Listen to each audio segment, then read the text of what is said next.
Ok. Meus irmãos, mil perdões, nós estamos gravando, né, a nossa aula agora com o nosso celular.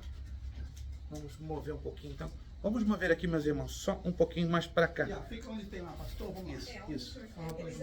Daí o senhor diz esquerda, Isso. direita. Para cá, mais para cá. Isso, perfeito. Aí está. O único detalhe é que não vai conseguir pegar o quadro, mas paciência. Quando eu me mover para o quadro, tá assim, o importante é que pegue a minha pessoa falando. Meus irmãos, estamos voltando à nossa aula. Infelizmente tivemos uma pequena avaria na nossa câmera. Infelizmente, uma pequena não, uma grande avaria. Perdemos a nossa câmera, mas nós estamos aqui então na continuação da nossa aula. Vamos a os aspectos fundamentais da salvação, tá? Que está ligado ao conteúdo da página 5 e da página 6. Nosso muito obrigado, nosso irmão Renato, irmão Alexandre, né, que foram os técnicos de áudio e vídeo que deram essa assessoria fantástica. Quando vocês inaugurarem a companhia de áudio e vídeo, me convida para lavar os banheiros de vocês, tá bom? Mas irmão Robert já está tudo certo, irmão Robert, obrigado. O esforço foi tremendo, né? Mas eu acredito que o irmão Alexandre e o irmão Renato vão abrir uma ambiente foto aí em Orlando e eu vou lavar o banheiro da loja de vocês, né? Já estou contente se vocês me convidarem a lavar a loja. Vamos lá. Aspectos fundamentais da salvação. Nós, nessa gravação, não vamos apresentar o vídeo, aliás, os slides, infelizmente, né, por causa do foco. Mas os irmãos estarão concentrando-se na minha voz. A base bíblica. Nós temos 3 bases bíblicas para nós entendermos os aspectos fundamentais da salvação, os quais não nasceram do sangue, nem da vontade da carne, nem da vontade do homem, mas de Deus. João Evangelho, capítulo 1, versículo 13. Pois segundo o seu querer, ele nos gerou pela palavra da verdade, para que fôssemos como primícias das suas criaturas. Tiago 1,18. Bendito Deus e Pai de nosso Senhor Jesus Cristo, que segundo a sua muita misericórdia, nos regenerou para uma viva esperança, mediante a ressurreição de Jesus Cristo dentre os mortos. Primeira carta de Pedro, capítulo 1, versículo 3. Esses 3 textos, eles nos dão a base bíblica para nós entendermos os aspectos fundamentais da nossa salvação. Temos então o resultado da promessa que está em Ezequiel 36, 26, 27. Dar-vos-ei coração novo, porei dentre vós espírito novo, tirarei de vós coração de pedra e vos darei coração de carne. Porei dentro de vós o meu espírito e farei que andeis nos meus estatutos, guardeis os meus juízos e os observeis. Veja só que interessante o resultado desta promessa. Aí nós entramos na natureza do novo nascimento, que é um mistério. Os textos de Efésios, João, Colossenses e 1 de Pedro, resumidamente, nos apresentam os seguintes aspectos. Primeiro aspecto, sabemos que estávamos mortos e fomos vivificados, Efésios 2:1. No sentido verdadeiro, nascemos de novo, João 3:7, Efésios 2:5, Colossenses 2:13. Não fazemos mais parte do velho Adão, ou seja, na prática consciente, não fazemos mais parte do velho Adão, mas na prática inconsciente ainda somos parte do velho Adão, porque ele está dentro de nós ainda, embora a Bíblia nos orienta a dar morte, a mortificar este velho Adão. É produto da regeneração na vida do cristão. Salvação, não vive no pecado, pratica a justiça, amor semelhante ao de Cristo, vence o mundo, isto é, a nossa fé, proteção e produz fruto digno da árvore que está inserido. Razão pela qual nós vamos ver então aqui agora os elementos operantes da salvação. Tá, isso apenas foi uma pequena introdução para nós entendermos isso aqui. A salvação é uma obra de Deus em benefício do homem, não uma obra do homem em favor de Deus. Como já mostramos no texto anterior, o homem é completamente incapaz de agradar a Deus inteiramente, ou de fazer alguma coisa que possa alterar o curso da sua vida, pois leva sobre si a sentença de morte. Por isto Deus tomou a iniciativa de redimi-lo, efetuando a provisão para a salvação pela morte e ressurreição do seu Filho, e deste modo ajudou o homem a aceitar esta provisão pelo poder do Espírito Santo. Quanto à sua aplicação prática, a salvação consiste de vários elementos, dentre os quais vamos destacar os seguintes. Eu vou ler todos esses elementos e a gente vai rapidamente destrinchar cada um deles. Arrependimento, fé, conversão, justificação, regeneração, adoção e santificação. Curiosamente são 7, né? E 7 é o número da perfeição. Vamos conhecer rapidamente cada um deles.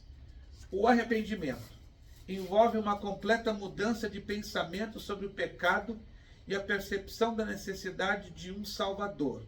O arrependimento leva o pecador a ficar contristado por causa do pecado, que ele aceita com alegria tudo que Deus requer para uma vida de retidão. Os passos que levam o homem ao arrependimento, uma vez operando Deus, são reconhecimento do pecado, tristeza do pecado e abandono pelo pecado. Agora eu vou aqui para o 4, né? E aí já não vai pegar a perspectiva aqui. De repente eu vou trazer o quadro para cá. Vamos ver se pega. Vai atrapalhar um pouco a imagem, mas não vou ter outro jeito, né? Vou começar aqui a apagar em cima, porque já o quadro já encheu, eu não tenho mais condições de escrever, mas eu tenho que então apagar o quadro. Então vamos entender agora a questão do arrependimento. Né? Arrependimento. Arrependimento. A palavra arrependimento no grego, ela vem de um termo chamado metanoia. Metanoia é exatamente isso aqui, ó. Aqui nós temos uma reta, certo? E a metanoia é exatamente isso aqui.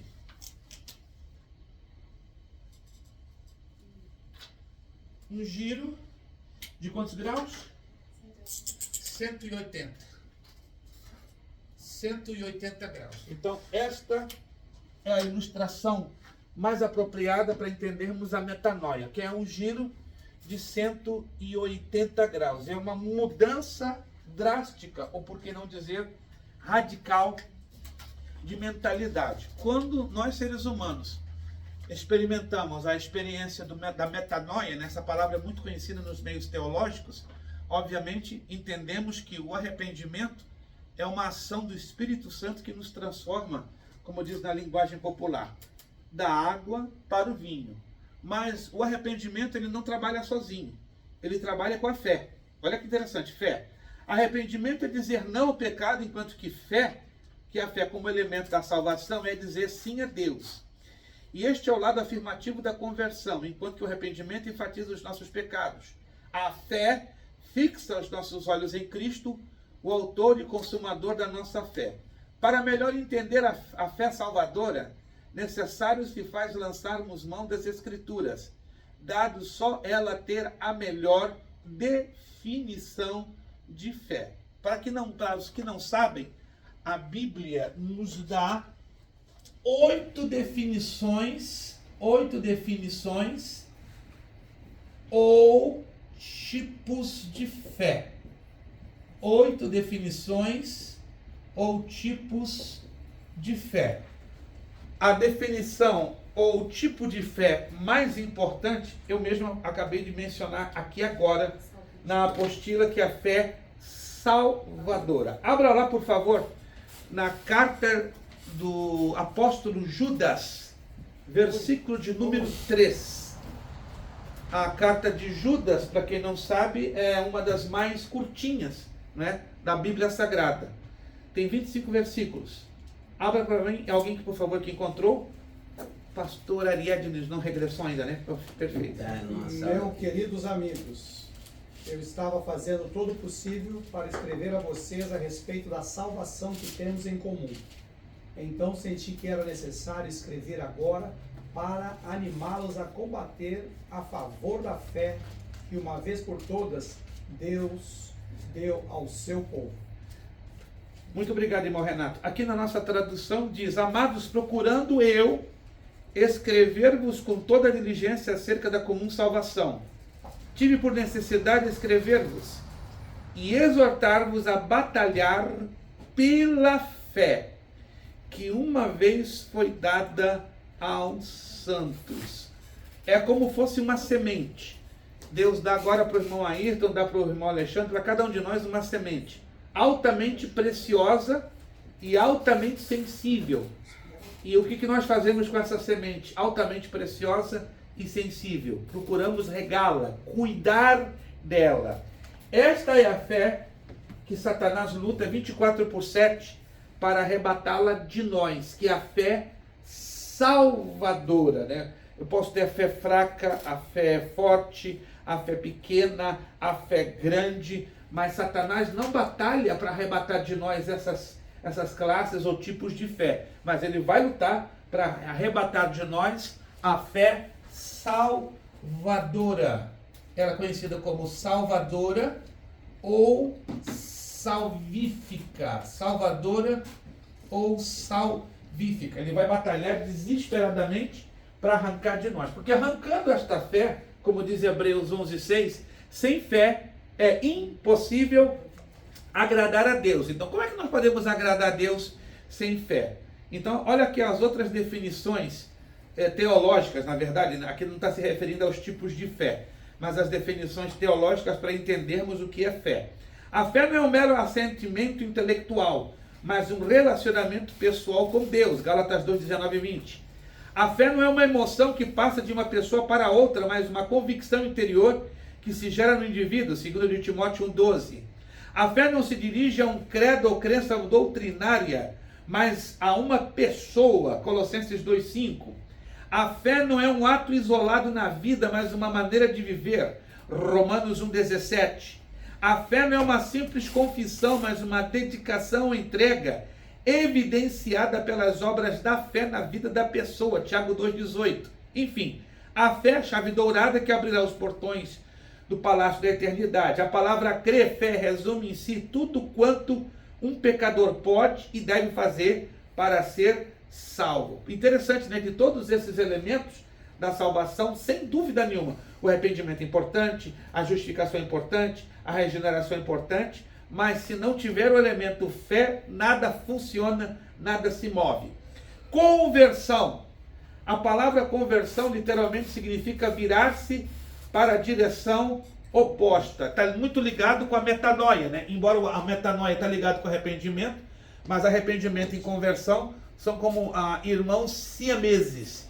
E ambas as palavras estão conectadas com a palavra grega metanoia, ou seja, um giro para a direção oposta. Na Bíblia, esta palavra é usada para descrever a mudança total que ocorre na vida da pessoa que abandona o pecado e se volta para Cristo. A conversão, olha que detalhe interessante, envolve dois atos. Primeiro, dar costas ao eu e ao pecado. Então eu tenho que dar as costas para o eu, dar as costas para o pecado. Número 2, crer em Deus, voltando-se para Ele e abraçando a vida eterna. Se a pessoa se achega a Deus buscando a conversão é incompleta. Olha que interessante, repito.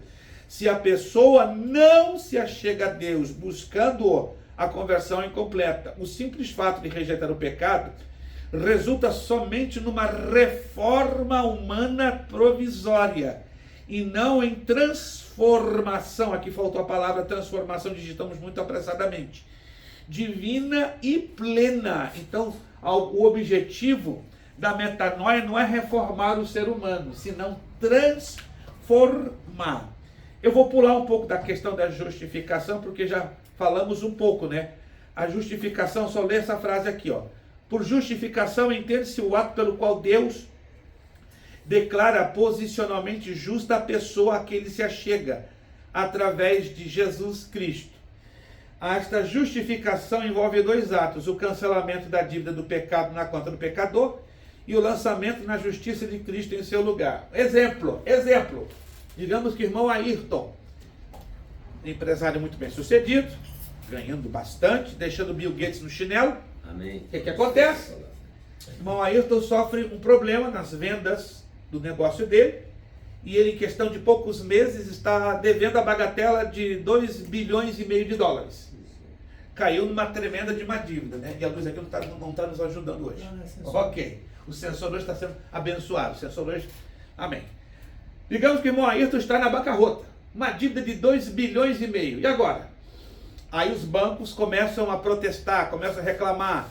Chovem as notas promissórias, né? Começam os telefonemas. Ayrton, você está devendo isso, está devendo aquilo. Coisa mais incômoda, né? Quando a gente entra numa insolvência financeira e econômica contra a nossa vontade, e aí começa aquela chuva de telefonemas, pessoal cobrando da gente, aí começamos a receber carta de firmas de advogado, você está com isso, você está com essa dívida, aquilo, e agora? Coitado do irmão Ayrton, está quase, ele não vai infartar ainda não, está quase chegando no infarto. Aí daqui a pouco, quem aparece no cenário, né? Um juiz que vai dizer, Ayrton, você vai ter que declarar bancarrota, o capítulo 7 ou capítulo 11, a coisa está feia. Senão, o negócio vai... Tem o 13 também. Também tem o 13, olha, ele conhece o negócio. E tem o 13, 7, 11 e 13. Parece joguinho de matemática, mas o negócio é sério. Então o irmão Ayrton está no pleno desespero, né? Infelizmente, nos Estados Unidos tem pessoas que chegam a esse ponto e se não lançar a mão da questão do capítulo 7, 11 ou 13, a coisa pode ficar bem crítica, né? Na Europa dá prisão com cadeia e tudo, né? Aqui há casos que dão prisão e cadeia. Mas tudo bem, digamos o irmão Ayrton está lá num desespero, aí ele é chamado por um dos bancos devedores e ele vai tentar negociar a sua dívida de 2,5 bilhões.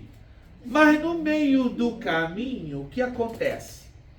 No dia que ele tem que ir aquele banco para negociar a dívida, mais cedo, 1 hora antes de ele chegar, essa é uma história que eu já vi 2 ou 3 pessoas dar testemunha, uma coisa fantástica. Quem aparece na história? Um camarada bem vestido, todo de branco, gravata branca, sapato branco, terno branco, tudo branco. Parece o homem do sapato branco. E chega lá, quem é o gerente dessa agência bancária? Eu vim aqui trazer um cheque, né, para pagar a dívida do nosso irmão Ayrton Fernandes. Como é que é? Quanto é que ele deve? Diz o prefeito. 2,5 bilhões, responde o gerente do banco. Está aqui, ó. 2,5 bilhões para pagar a dívida. Aí, horas depois, chega o irmão Ayrton, vim aqui negociar minha dívida. Não, alguém antes de você chegou aqui e pagou a sua dívida de 2,5 bilhões. Aí ele é um fato. Não, agora é um fato. Quem é que vai ter disponível 2,5 bilhões de dólares para pagar a minha dívida? Vamos trazer isso para a prática? Foi o que aconteceu conosco. Deus Pai já tinha feito uma sentença. Nós já estávamos condenados no cartório do céu. A alma que pecar, esta morrerá. Ezequiel capítulo 18, versículo 30. Mas quem aparece na história para pagar a nossa dívida? Jesus Cristo. Aí Jesus Cristo chega para Deus Pai e diz, Pai, eu vou pagar a dívida de todos eles. Eu vou fazer melhor. Vou morrer na cruz do Calvário, vou derramar o meu sangue na cruz. O meu sangue vai ser a forma de pagamento. Uma vez que essa forma de pagamento, que é o derramamento do meu sangue puro, carmesim, vai a satisfazer a tua justiça, a justiça de Deus, todo aquele que aceitar o meu sacrifício, no cartório do céu, vai estar como nunca houvesse contraído a dívida. Isso que quer dizer justificação. Diante do trono de Deus, diante do cartório do céu, ó, o pastor Everaldo está limpinho. É como ele nunca tivesse pecado. E Deus sabe que ele é pecador. Eu sou pecador. Nós somos pecadores. Mas quando o Pai olha para nós, sabe o que ele vê em nós? O sangue de Jesus. E nada colocando o contrário a nós. É como nós nunca houvéssemos pecado ou contraído essa dívida espiritual no céu. Então, este é o efeito da justificação. Compreende? Somos pecadores. Mas nos registros do céu é como nunca houvéssemos pecado. Porque Jesus entrou e pagou devidamente a nossa dívida. É motivo de nós louvarmos e glorificarmos a Deus ou não? A pessoa, irmão Ayrton, com a dívida dele paga 2,5 bilhões. Quem pagou a minha dívida? Eu já ouvi testemunhos, 2 ou 3 testemunhos de homens de Deus que estavam em bancarrota e entra alguém na história a pagar dívidas assim gigantescas e nunca se soube quem foi a pessoa que pagou a dívida. Mas na verdade sabemos que foi uma ação sobrenatural da parte de Deus. A regeneração, vamos lá, hoje Hoje está abençoado essa conexão. Meu Deus. Vamos lá, acho que o Robert vai ter alguma ideia luminosa, uma ideia de Einstein. Quando você mueve aí sensores É meio caprichoso, né? Esse sensorzinho. De repente, quem sabe eu vou trazer uma extensão desse sensor para cá, para ele me reconhecer. Mas vamos lá. Regeneração é a obra sobrenatural e instantânea de Deus, que outorga nova vida ao pecador que aceita Cristo como seu Salvador. Através desse milagre, ele é ressuscitado da morte do pecado para uma vida na justiça de Deus. Em palavras mais simples, esta nova vida é a natureza divina que passa a habitar no crente mediante o poder do Espírito Santo. Sem esta miraculosa transformação espiritual, o pecador arrependido permaneceria morto na sua natureza pecaminosa e incapaz de conhecer a Deus através de um relacionamento pessoal. Irmãos, não deixa de ser uma obra sobrenatural. Eu era um filho da perdição, um filho da desobediência, eu estava separado, distanciado de Deus, mas o poder do Espírito Santo vem sobre a minha, sobre a sua, sobre a nossa vida de uma tal maneira que de um momento para outro Deus muda nossa mente, nossos sentimentos, nosso desejo, nosso querer, e aí nós ficamos o quê? Totalmente inclinados para a pessoa de Deus. É instantâneo, É um novo nascimento que Jesus falou a Nicodemos e ele ficou bastante assustado. Mas isto é a prova que o Espírito Santo veio fazer o quê? Habitar dentro de nós. Boa notícia! O Espírito Santo não está sobre nós, ao redor de nós ou sobre nós. Ele habita, ele reside, ele vive dentro de nós. No Antigo Testamento não havia esse privilégio, mas na graça, por promessa de Jesus lá em São João capítulo 14, hoje ele vive, reside, ele está aqui, ele está aí, ele habita dentro de nós. Glória a Deus por isso. Aleluia. Ai, aleluia fraco, depois do almoço é sempre assim. O aleluia vai lá para baixo, vai lá para o estômago ou sobe na cabeça aquele sono, né? Mas vai ter café hoje, gente? Tem que ter café, senão o espírito de bobeira vai baixar aqui. Meu Deus. Tem café. Ai, tá complicado, Robert. Nós temos que fazer um mutirão aqui. Tem que ter café. Depois de 1h da tarde, se não tiver café, o bicho pega, né? Com todo respeito à expressão, né, Lala? Já tá abraçando a irmã Karine. Então, essa foi forte, meu Deus. Irmão Alexandre também se cuida, né? Da sua esposa, passa para o irmão. Isso é contagioso, é cumplicidade. Mas vamos lá. Adoção. Antes de eu falar na adoção, só quero ressaltar isso aqui, Isso aqui é todo produto da regeneração. Estamos falando de regeneração, então a regeneração, ela gera tudo isso aqui nas nossas vidas. Olha bem isso aqui. Se nós não estamos vivendo alguma coisa nesse aspecto, então, a conclusão que chegamos, não estamos ainda regenerados. Estamos lutando para não viver no pecado? Amém. Então eu estou regenerado. Estou lutando para praticar a justiça? Amém. Então eu sou um regenerado. Estou trabalhando para ter o amor semelhante ao de Cristo dentro da minha vida? Amém. Glória a Deus, estou regenerado. Estou lutando para vencer o mundo com a nossa fé? Glória a Deus, sou regenerado. Estou vivendo uma vida de proteção debaixo da misericórdia de Deus? Glória a Deus. Agora eu entendo que eu sou regenerado. Estou lutando para produzir fruto digno da árvore que está inserido? Amém, eu sou regenerado. Olha só que película, que filme, que espelho maravilhoso para sabermos se estamos ou não regenerados. Tem regenerado aqui nessa tarde? Amém. Graças a Deus. Oh, meu Deus. Se não tiver, pastor Everaldo, até aqui nós temos aqui vários pastores que vão fazer oração para que haja regeneração.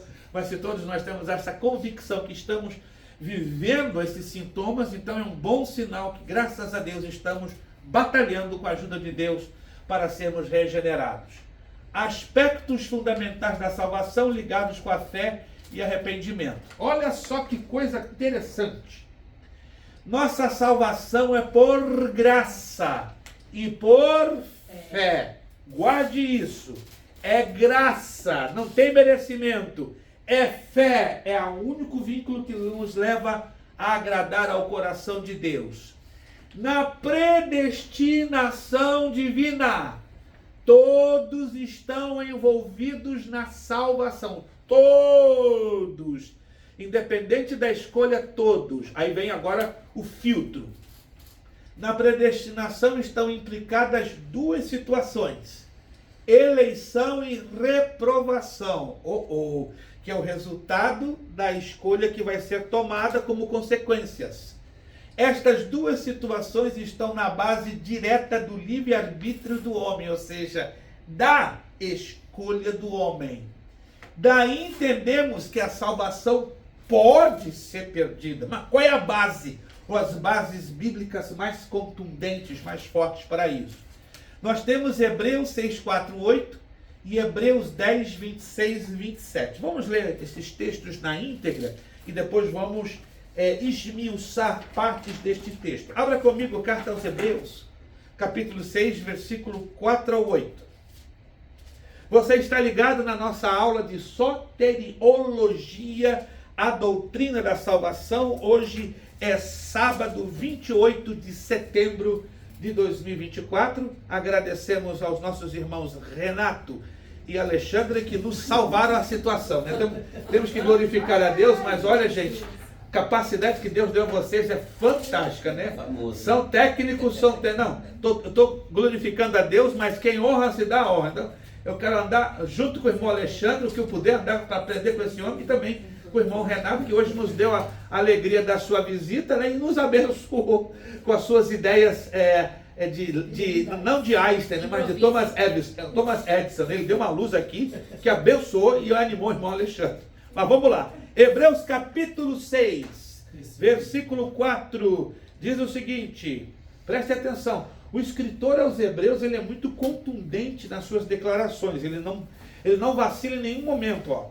Porque é impossível que os que já uma vez foram iluminados e provaram o dom celestial e se fizeram participantes do Espírito Santo, provar a boa palavra de Deus e as virtudes do século futuro, e recaíram, sejam outra vez renovados para arrependimento.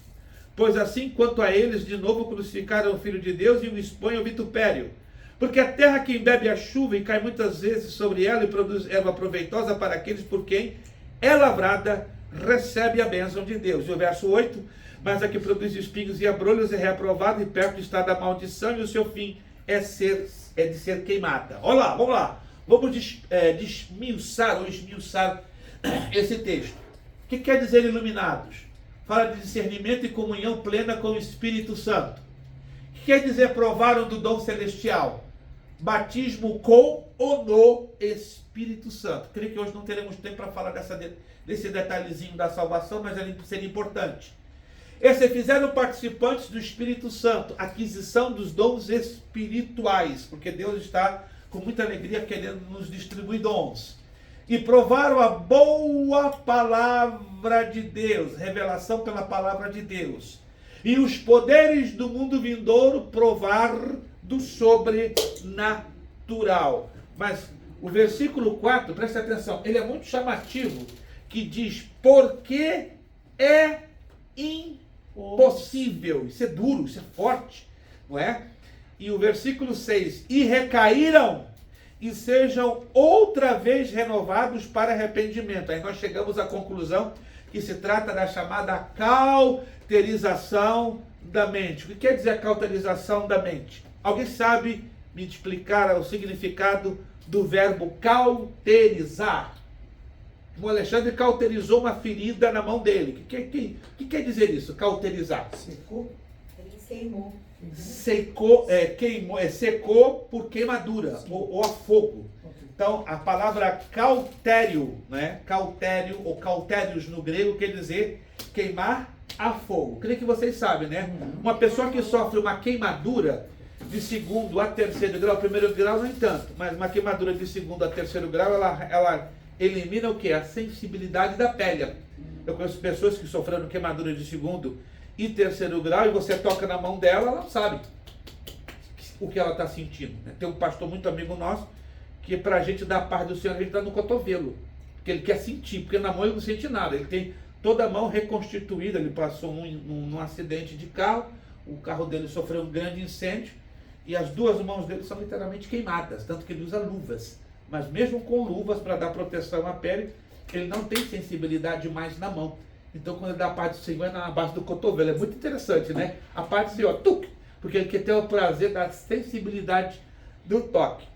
Trazendo para a vida espiritual, as pessoas que são cauterizadas na sua mente chegam a um ponto tal que perdem a sensibilidade tanto ao pecado como ao arrependimento. Então, para elas, pecado ou não pecado é a mesma coisa. O apóstolo Paulo fala isso lá na primeira carta, deixa eu ver aqui, a Timóteo. Vamos lá. Primeira carta a Timóteo, capítulo 4. Se não estou enganado, ou é a segunda? Deixa eu ver aqui. Primeira carta de Paulo a Timóteo. Isso, capítulo 4. Primeira carta a Timóteo 4:2. Mas o Espírito expressamente diz que nos últimos tempos apostatarão alguns da fé, dando ouvidos a espíritos enganadores e a doutrina de demônios, pela hipocrisia de homens que falam mentiras, tendo o quê? Cauterizada a sua própria consciência. A consciência é a área do nosso espírito, porque a consciência não está na alma. Olha, interessante. A consciência é uma faculdade do espírito, é uma área que está dentro do nosso espírito. Porque o Espírito de Deus reside no nosso espírito.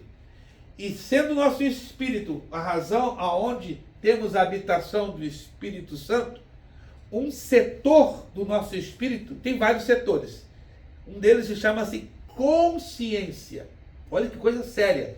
E diz o apóstolo Paulo que alguns hoje já têm cauterizado a sua consciência. A consciência que nos dá a capacidade de reconhecer se somos ou não pecadores. A consciência nos dá a capacidade de discernir o bem do mal. A consciência é a área do nosso espírito que nos leva a reconhecer a nossa necessidade de Deus. Olha só. Mas no momento que a consciência está cauterizada, eu perco a capacidade de arrependimento. Eu perco a capacidade de regeneração. Eu perco a capacidade de ter a perspectiva do que é certo e do que é errado na minha vida. Aí entra um processo terrível que pode desembocar na blasfêmia contra o Espírito Santo. Vamos a Hebreus 10, 26, 27.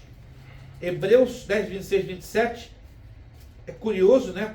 Fala quase no mesmo tom, um pouquinho mais duro. Hebreus 10, 26 e 27. Porque se pecarmos voluntariamente, depois de termos recebido o conhecimento da verdade, já não resta mais sacrifício pelos pecados. Uau, isso é pesado, gente. O escritor é claro, pecar voluntariamente. Verso 27. Mas uma certa expectação horrível de juízo e ardor de fogo que há de devorar os adversários. Vamos entender isso aqui, ó. Voluntariamente continuarmos no pecado, quer dizer, insistir na prática deliberada e premeditada do pecado. Depois de termos recebido o pleno conhecimento da verdade, rejeição aberta, consciente, deliberada da palavra de Deus. Aqui configura-se a chamada blasfêmia contra o Espírito Santo. Entenda bem que essa blasfêmia ela é feita de forma consciente. Lá na Bíblia, em Mateus capítulo 12, entra um problema. Jesus está expulsando, libertando os oprimidos pelo diabo, libertando as pessoas possessas. Aí vem os fariseus. Ei, o que tu estás fazendo? Expulsando os endemoniados. Por quem? Por Beelzebul, príncipe dos demônios? O que estavam querendo dizer? Que Jesus estava endemoniado. E por ter um demônio dentro dele, eles entendiam que Jesus estava manipulando os endemoniados por causa do poder de Beelzebul sobre ele. Olha, se você ler o texto, eles estavam falando conscientes, dizendo, você está tomado por demônio. Epa! Então, o que é a blasfêmia contra o Espírito Santo? É você atribuir obras do próprio Deus a Satanás. Lembrando que existe o sentido contrário. Nem todo aquele que diz Senhor, Senhor entrará no reino de Deus, como já falamos de manhã. Eu não sei se vocês já experimentaram o dissabor de ver uma pessoa falando em línguas estranhas, mas na verdade não são línguas dadas pelo Espírito Santo. senão por demônio ou demônios. Como Alguém já assim? teve essa experiência? Mas onde que essa experiência acontece? Irmã, Já vi então, testemunho. nós vamos fazer uma viagemzinha em toda a América do Sul. Peru, Bolívia, Paraguai, Argentina, Equador. A senhora vai ver coisas, vocês vão ver coisas horripilantes. Pastores de púlpito falando em línguas e Deus fala aos nossos corações. Está possesso.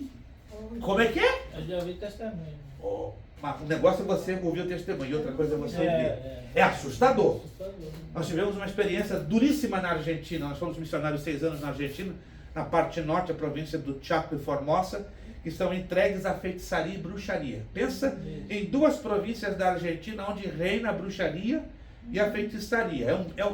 Você atravessa o limite dessas províncias e é um peso, é um céu de chumbo, é uma coisa assustadora. Você começa a chorar.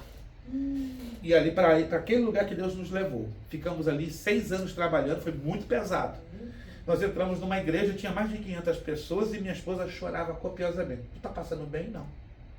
O diabo está aqui. Como é que tu diz? O diabo está aqui. E vou te dizer mais. Está ali no púlpito. Como é que é? Está no púlpito. Falei, mas Maria Luísa, tranquila. Não vamos exagerar, não. Eu vou orar para Deus te revelar, porque o diabo está ali no púlpito. Não é possível. Essa mulher está... Mas ele falava coisas nonsense contra a Bíblia, ele falava coisas da Bíblia e se entendia que ele estava... Isso que é estranho, irmã. Ah. Ele estava pregando normalmente, o pastor da igreja. Ele até inclusive me convidou a trazer uma palavra. E aí, eu e minha esposa ficamos naquela situação constrangedora.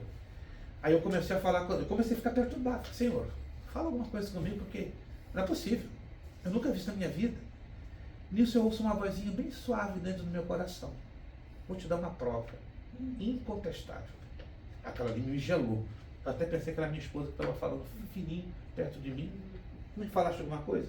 Tu tá ficando o quê? Também meio totoca na cabeça? Aí o pastor me dá a oportunidade para ministrar. Meu irmão, tem 15 minutos. Foi o suficiente para nós vermos algo que nunca tínhamos visto. No meio da mensagem, quase 10 minutos, eu recebo uma ordem dentro de mim. Vai, coloca a mão no ombro dele e repreende meu nome. Eu não vou fazer isso. Ah. Aí de novo, bem suave, bem suave. Vai, coloca a mão no ombro dele e repreende. E eu assim no púlpito, eu não vou fazer isso não. Aí o pastor, comecei a falar em português. O que te passa, muchacho? Não, tá tranquilo. É uma coisa que eu estou ficando louco, pastor. Ore por mim que eu estou com um problema na cabeça. E pela 3ª vez, vai agora, coloca a mão no ombro dele e repreende meu nome. 4 demônios vão sair dele. Não é possível, estou ficando louco. Aí eu e minha esposa lá de baixo. Vai. O que está acontecendo? Estou ficando louco. Estamos 2 loucos aqui dentro e a igreja assim. Mais de 500 pessoas. Nisso eu não aguentei. Eu parei, irmãos, vamos nos colocar de pé e vamos orar. Assim. Para criar um ambiente espiritual. Vamos orar porque Deus vai fazer alguma coisa muito estranha agora. Me perdoe, porque o que eu vou fazer aqui eu nunca fiz na minha vida. E o pastor estava aqui à minha esquerda. Aí eu fui, pastor Sandro. Coloquei a mão no ombro dele. Pastor, perdóname lo que voy a hacer ahora, pero es una orden de Dios. En el nombre de Jesucristo de Nazaret, échate afuera, sal de afuera, vosotros demonios. 4. Falei 3 vezes. O homem, bum, caiu duro e começou a vomitar. A igreja inteira entrou em parafusos. O que está acontecendo? E ele começou a rebolotear no chão como fosse uma serpente. Irmãos, isso está gravado, está horrível. Foi uma experiência das mais terríveis.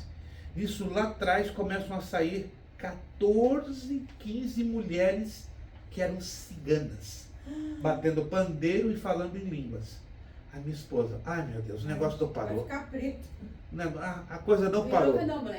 As mulheres começaram a dar voltas, dançar ao redor do pastor que estava vomitando. Nisso minha esposa lá quietinha, falou, eu vou fazer o que Deus está me mandando. Senhor, em nome de Jesus, tira a vergonha e o opróbrio dessa igreja. Eu te repreendo, Satanás, sai. Foi o suficiente para aquelas 14 mulheres também caírem no chão. Misericórdia. Ficaram todas vomitando. A igreja não entendeu nada, muito menos eu e minha mulher. E minha mulher veio, e agora? O que nós fizemos? Eu não fiz nada. Isso aí foi a culpa de Jesus. Foi uma experiência que nunca tivemos na nossa vida. E a gente, quando vive uma experiência dessa natureza, a gente não sabe o que fazer. Você sabia o que fazer? Eu fiquei congelado ali por uns 10 minutos, até que o Espírito Santo começou a falar no meu coração de minha esposa: tranquilo, está tudo sob controle, eu vou começar a usar os vasos da casa. Como é que é? Estou ficando louco. Eu vou começar a usar os vasos da casa. Aí saíram 2 crianças adolescentes, né, de 10, 12 anos, da minha direita, 3 jovens à minha esquerda, e começaram a orar com imposição de mãos. Uau. Se endemoniaram, para resumir a história, naquela noite, 29 pessoas. Meu. E começaram a cair no chão e a vomitar. Por que isso, irmãos? Aí eu descobri que aquela igreja tinha um pacto com benzendeiros. Mas uma igreja evangélica? É normal no norte da Argentina, Paraguai e Bolívia, um pastor antes do culto ir para uma benzendeira Meu. e receber a ação de demônios pensando que é o Espírito Santo. É super normal. Província de Formosa, Chaco, Santiago del Estero. Vimos isso no Peru depois, vimos isso na Bolívia. E por que tem igrejas que não tem manifestação É uma outra classe de demônios. de demônios? É uma Mais outra. sofisticada. Concordo com o irmão Renato. E aqui nos Estados Unidos é raríssimo manifestação de demônios. É raríssimo. Nós vamos entrar nessa matéria chamada angelologia e demonologia. Mas eu só posso adiantar, é uma coisa tão difícil. Eu tive há 3 semanas numa igreja hispana, eu e minha esposa incomodada. Quando ela baixa a cabeça e fica assim, eu já sei. Deus está dando discernimento para ela. E aí? O que está acontecendo? O pastor, a esposa e o filho estão compactos. Mas tu sabe, Deus está falando no meu coração. Agora Deus está dando aqui uma ordem para mim, orar por ti, que Deus vai te mostrar o que está acontecendo com o rapaz. O rapaz tem um pacto com 2 bruxas e ele anda em fornicação com 2 meninas. Mas tu está sabendo isso, mulher? Está vendo tudo na minha mente. Se eu estou doida, você me conhece. Eu estou louca há 30 anos. E de repente, depois que minha esposa se afastou, ela é muito discreta, minha esposa. Quem não conhece minha esposa é muito discreta. De repente começou a vir na minha mente como fosse uma tela. Eu estou ficando louco. E aí eu falei, o que eu vou fazer agora? Aí eu tive que me aproximar do menino, só isso eu fiz. Me aproximei do menino, falei no ouvido dele, em nome de Jesus de Nazaré, para de enganar o Espírito Santo. Te repreendo agora. Voltei, o menino começou a rir. Ri, no que riu, caiu ao chão e demoniado. E o filho do pastor não entendeu, e o pastor não entendeu nada. Que passa com meu filho, irmão? Isso é problema dele. Conversa com ele, porque seu filho está com um grave problema na presença de Deus. E o menino era um dos líderes do louvor da igreja. Meus irmãos, eu fico assustado com certas manifestações e eu falo com Deus. Deus, usa qualquer um. Deixa eu de fora. Deixa a minha esposa de fora. Mas aqui nos Estados Unidos você vê essas manifestações de uma forma muito estranha. Muito estranha. Eu não vou entrar muito em detalhes nessa área, porque é uma área muito delicada. Eu sei que talvez alguns nem creem. Mas o mundo espiritual é uma realidade, irmãos. Você crê ou não no mundo espiritual? Eu creio no mundo espiritual. Eu só quero entender essa diferença. Porque tem igrejas que nunca se ouve manifestação demônica. Mas eu garanto à senhora que tem. É a coisa mais louca, mas tem. É um tipo de demônio que acoberta as suas atitudes e trabalha lá dentro da mente e do coração das pessoas. Irmão, Às vezes não tem manifestação de Deus também. aí está. Agora, para um crente, presta atenção, irmãos. Eu já fui muito questionado e até um questionamento legítimo. Pode um crente se endemoniar? Escute bem, pode um crente se endemoniar? Pode. Como? No momento que o Espírito Santo já não está mais dentro dele. Opa, como é que é?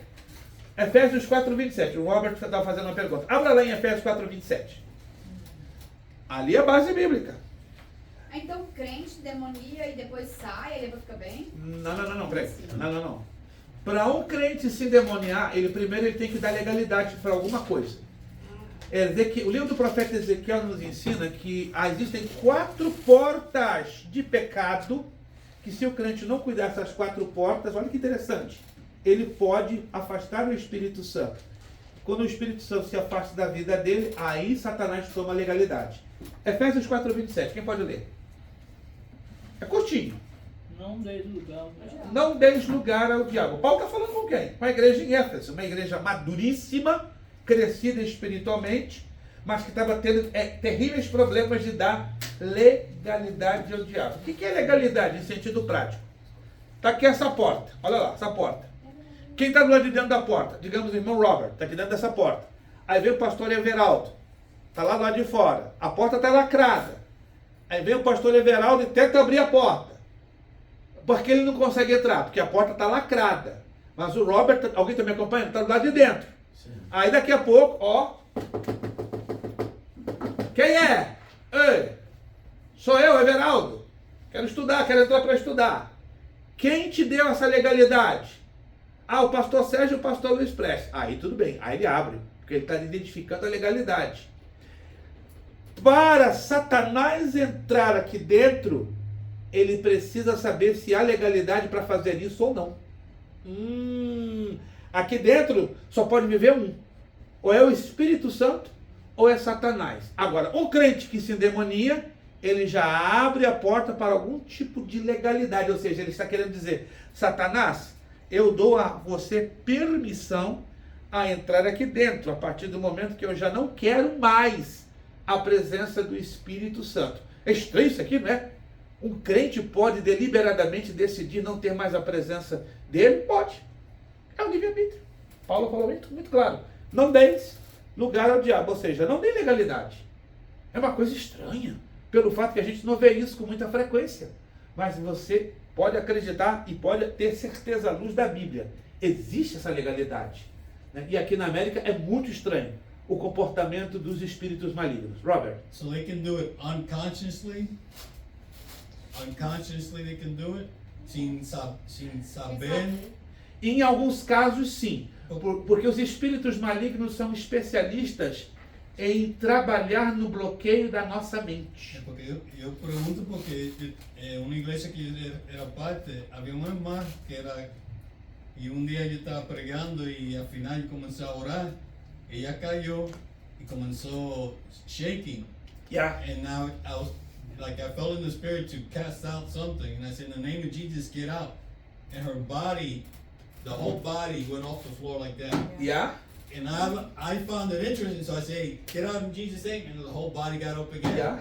And I was like trying to figure, but she serves, and you know, she's. Eu vi isso no Arizona, numa igreja hispana, uma missionária pregando, aí vem um menininho de 9 anos de idade, assim, levanta a mão, em inglês. Get out in the name of Jesus. A missionária caiu, começou a vomitar, e na medida que ele dizia, you are set free in the name of Jesus, você está livre no nome de Jesus, ela começava a levitar, em torno de 20 centímetros do chão. Toda uma igreja de 500 pessoas assistindo aquilo. O que está acontecendo? Um ato de espiritismo dentro do próprio culto. Falei, que negócio é esse? Aqui também? Eu mesmo não acreditei. Eu falei de novo, a ver se é verdade. Subiu e caiu. Irmãos, o mundo espiritual é muito... O mundo espiritual é muito real. É muito real. Se você acredita ou não, pelo fato que não teve uma experiência, é o quê?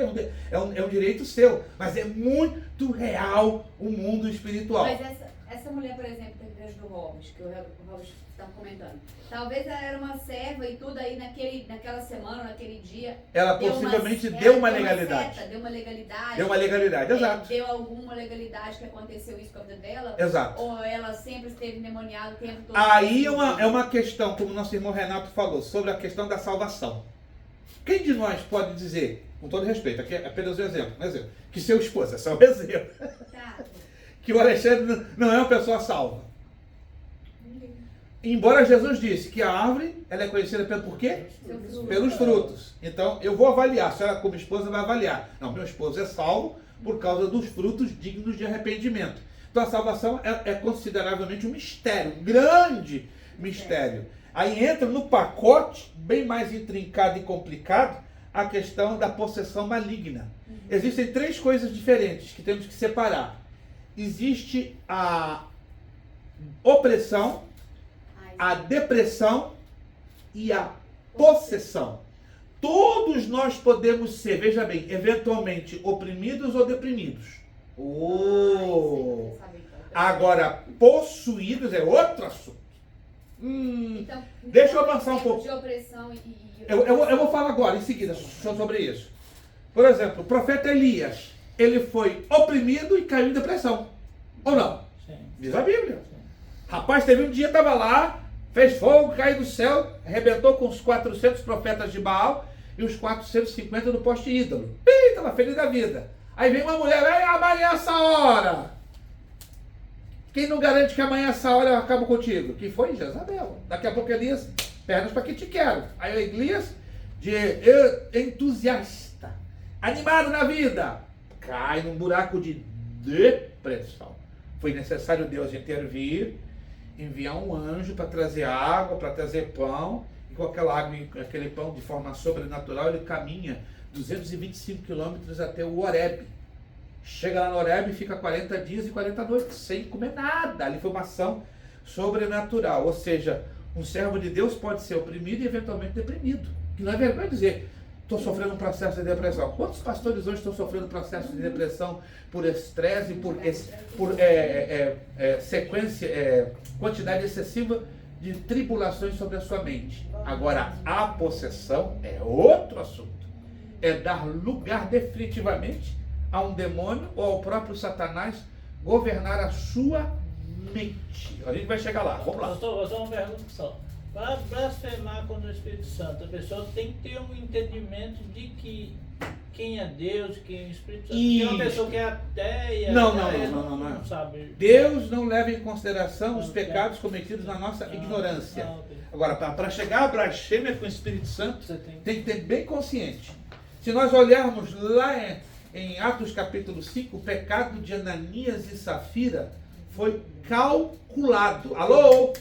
Quem de vocês leu lá no texto de Atos 5? Que o pecado de Ananias e Safira foi premeditado, foi calculado, foi medido friamente. O texto nos diz tudo isso, tá? Primeiro cai Ananias, depois cai Safira, porque ela foi cúmplice. Os dois armaram, os dois prepararam, tudo bem elaborado, pensando que não ia dar em nada. Mas pelo contrário, como diz a garotada de fora, deu ruim, e muito ruim. Porque tanto um como o outro morreram, né? Eu posso pecar contra o pai, eu posso pecar contra o filho, mas não briga com o Espírito Santo, não. E não arma nada contra o Espírito Santo, de forma consciente, que vai dar um problemão gordo. Vamos lá. Eu vou passar um pouquinho dessa parte aqui, tá? Que são os outros elementos, como adoção, santificação, e eu quero já entrar na parte da predestinação. Eita! Eu fico às vezes preocupado. Ô, predestinado abençoado, eu estou aqui, eu estou ouvindo. Qual é o conteúdo, qual é o contexto que você está me chamando de predestinado e abençoado? Vamos lá. Vamos fazer um rápido resumo? Soteriologia vem do grego e significa estudo da doutrina da salvação. Soteria, salvação, logos, estudo. Soteriologia, doutrina da salvação. A necessidade da salvação, já falamos. Tipos de salvação no Antigo Testamento. Adão e Eva, a salvação nos veste. Caim e Abel, a salvação nos garante a aceitação. A arca e a Páscoa, a salvação nos protege da ira de Deus. Abraão e Isaac, salvação nos provê um substituto aceitável. Maná e a rocha ferida, a salvação nos traz satisfação. A serpente de bronze, a salvação nos traz cura. Bem rapidinho aqui em Abraão e Isaac. No momento que Adão e Eva pecam, Deus deixa bem claro que a partir daquele momento que Adão e Eva pecaram, a única forma do homem voltar a se aproximar de Deus seria uma única forma. Qual seria essa forma? Adão e Eva pecaram. Perfeito. Sacrifício. Sacrifício de quê? De animal. Derramamento de sangue. As vestes que Adão e Eva receberam foi prova disso. Foi o primeiro sacrifício que ocorre na Bíblia. Olha que interessante. É o primeiro sacrifício detectado na Bíblia. Mais adiante, né, Deus deixa isso bem claro, que a única forma do homem se aproximar de Deus é através de sacrifícios de sangue. Ok. Vamos ao caso de Abraão e Isaac.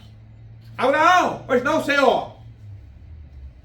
Pega o teu filho, teu único filho, a quem amas, e me oferece em um holocausto.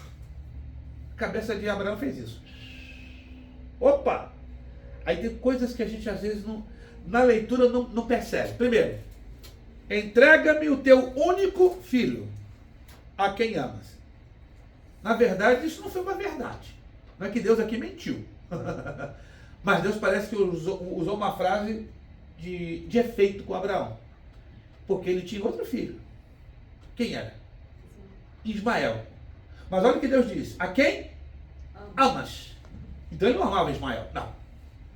Da maneira como Abraão amava, não. Oh, quer dizer, pega aquele filho a quem tu idolatras, que é tudo na tua vida, e me oferece em holocausto. Outra coisa também que não bate. Deus se alegra em sacrifícios humanos? Não. E aí, Deus estava mentindo? Brincando com os sentimentos de Abraão? Não. Estava testando a sua fé. Vamos lá. Qual era a forma mais comum no Antigo Testamento de se apresentar um sacrifício por perdão dos pecados na presença de Deus? Vamos lá, alguém se lembra? Tinha vários modelos de sacrifícios, mas esse sacrifício pelo perdão de pecados tinha uma forma bem específica, que Deus até orientou lá no livro do Êxodo. Era de que forma? O pecado, o sacrifício para a apresentação dos pecados. O que exatamente era necessário apresentar diante de Deus? Um animal limpo. Um animal limpo, perfeito. Que animal era este? Uma ovelha. Um cordeiro ou uma ovelha? Sem mácula. Né? Sem mácula. Cordeiro ou ovelha. Ok. Mas nesse caso, Abraão pegou seu próprio filho a pedido de Deus. Quando Abraão já está com o cutelo, né? O cutelo é uma adaga curva que era usada para arrancar o coração. Não sei se você sabe disso. O cutelo, deixa eu fazer aqui o desenho do cutelo. Parece como uma foice. O cutelo era mais ou menos assim e isso aqui. Porque o objetivo do cutelo era para desgarrar o coração do animal, para facilitar o sangramento e, consequentemente, acelerar o processo da morte. Então, Abraão já estava confundido. Diz a Bíblia que o cutelo estava na mão, já prontinho para enterrar no peito do filho. Então, ele não pensou duas vezes, ele decidiu ser o quê? Obediente. Então, imagina um pai pegar um cutelo para desgarrar o coração, arrancar o coração e arrebentar com o filho. Prova que Abraão realmente amava Deus. Meu Deus, que loucura. Abraão, não estendas a tua mão sobre o teu filho, porque agora eu sei que tu amas a Deus e não me negaste o teu único filho. Deus trouxe uma solução para evitar a morte de Isaac? Ou trouxe? Qual foi a solução? Não. Para pensar. The ram that was stuck in the bushes. Vamos traduzir para o português? Que é? Qual foi a substituição do cordeiro? O cordeiro seria Isaac, mas Isaac foi impedido de ser sacrificado pelo próprio Deus. Mas aí Deus deu uma solução. Qual foi essa solução? Um bote, um animal nos buchos. Foi um animal. Mas qual foi o animal? Um cordeiro. Não, o texto. Não. Rapaz, vocês não leram o texto. Foi um goat. O que é o goat? Não. Não, tá difícil, gente. Nós estamos dando a volta no zoológico e não encontramos um animal. Vamos ao texto. Opa, esse aqui não pode ser esquecido de jeito de maneira. Gênesis capítulo 22. Opa, papai. O que é que está acontecendo? Gênesis capítulo 22, 12 e 13. Então disse: não estendas a tua mão sobre o moço, não lhes faça nada, porque eu agora sei que temes a Deus e não me negaste o teu filho, o teu único. Verso 13. Então levantou Abraão seus olhos e olhou, e eis um carneiro detrás dele, travado pelas suas pontas no mato. E foi Abraão e tomou o carneiro e ofereceu em holocausto em lugar de seu filho. Anota aí. A ovelha e o cordeiro era para sacrifício de holocausto. O carneiro é substitutivo. E esses dois animais apontavam tipológica e profeticamente para quem? Jesus Cristo. Jesus Cristo seria o nosso holocausto e Jesus Cristo seria a nossa substituição. Nosso holocausto na figura do cordeiro e da ovelha. A nossa substituição na figura do carneiro. Anotou? Então o carneiro é a figura da substituição. Sabiam dessa ou não? Anota aí, anota. Em todo o Antigo Testamento você vai encontrar essas duas figuras: ovelha, cordeiro, sacrifício de holocausto para a remissão dos pecados ou cobertura de pecados, e carneiro, substituição. Além do carneiro tinha o bode expiatório. Já leram sobre o bode expiatório lá no livro de Êxodo? Eram 2 bodes. Bem interessante, né? Um que era sacrificado, olha que interessante. E outro que vinha, o sumo sacerdote, colocava a mão na cabeça, olha só, e mandava ele embora. Ou é o chamado bode expiatório. O que ele fazia? No que ele colocava a mão na cabeça daquele segundo bode, ele transferia todo o pecado dele e da nação e soltava no deserto. Tipificando o quê? Que Jesus levaria toda a nossa carga a ponto de Deus Pai esquecer todos os nossos pecados. É como diz o livro do profeta Miqueias, que Deus lançou os nossos pecados no mar do esquecimento. Isso é muito lindo, gente. Olha, se eu tivesse 3 aulas para falar um pouco mais da doutrina da salvação, ainda seria pouquíssimo. Vamos avançar, porque o tempo está passando muito rápido. Eu vou querer tentar terminar 4h30. Vamos lá. Outro exemplo, Naamã, a salvação nos limpa. O tabernáculo, a salvação restaura a comunhão perdida. Meu Deus! Dentro do tabernáculo, nós temos 777 elementos que apontam para Cristo, a igreja e o crente. Que coisa impressionante! Cristão, Cristo e o crente. 777 elementos. Cada um desses 777 elementos, as estacas, os cordéis, os capitéis que sustentavam o tabernáculo, as cortinas, cada utensílio dentro do santuário, cada móvel no pátio, tudo aponta para Cristo, a igreja e o crente. Toda a obra da salvação concentrada dentro de um templo portátil que se movia de vez em quando dentro do deserto. Quando Jesus disse, eu sou o caminho, a verdade e a vida, Jesus está ensinando, eu sou o caminho, eu sou o pátio, eu sou a porta de entrada. Eu sou a verdade, eu sou o lugar santo, eu sou a vida, eu sou o lugar santíssimo. Aí Jesus ensinando, né, que o nosso crescimento tem que ser 30 por 1. Conhecemos Jesus no pátio, conhecendo Ele como o caminho.